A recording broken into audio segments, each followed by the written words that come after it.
நீங்க வந்து அரவாணின்னு சொல்லிக்கிறீங்க. நீ எல்லாம் படிச்சால சட்டத்தை எழுதுறவன்லாம் இந்த வார்த்தையெல்லாம் 20 வருஷத்துக்கு முன்னாக புழக்கத்தில் இல்லாத வார்த்தை. அதாவது சமூகம் வளர வளர ஒரு மதிப்பு மிகுந்த வார்த்தையை போட வேண்டிய ஒரு சட்டத்துல அரவாணி என்ற வார்த்தையை போட்டதற்காகவே இந்த சட்டத்தை கிழித்தெறிய வேண்டும். எந்த அளவுக்கு நீங்க இந்த வார்த்தையை போடுறீங்க? அது மட்டும் இல்லாம உச்சநீதிமன்ற தீர்ப்பு இருக்கின்றது. ஒருவருடைய பாலினத்தை அடையாளம் செய்வது அவங்களுடைய உரிமை. இது அரசியலமைப்பு சட்டம் 21 சொல்லுது. ஆனால் அரசியலமைப்பு சட்டத்துக்கு மாறாக இந்த சட்டத்தை முன்மொழிந்திருக்கின்றார்கள். இத திருநர் பத்தி ஒரு வார்த்தை இல்ல, நீங்க ஜமாத்தை பத்தி ஒரு வார்த்தை இல்ல. ஜமாத் மூலமா பாதுகாப்பா இருக்கின்றார்கள், திருநர் மூலமாக எந்த விதமான ஒரு வார்த்தையும் இல்லை. அப்ப எப்படி ஏற்றுக்கொள்ள முடியும்? எனவேதான் மார்க்சிஸ்ட் கம்யூனிஸ்ட் கட்சி இந்த சட்டத்தை முழுமையா நிராகரிக்கிறது.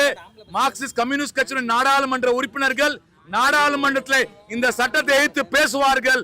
நாடாளுமன்றத்திலையும் மார்க்சிஸ்ட் கம்யூனிஸ்ட் கட்சி போராடும்.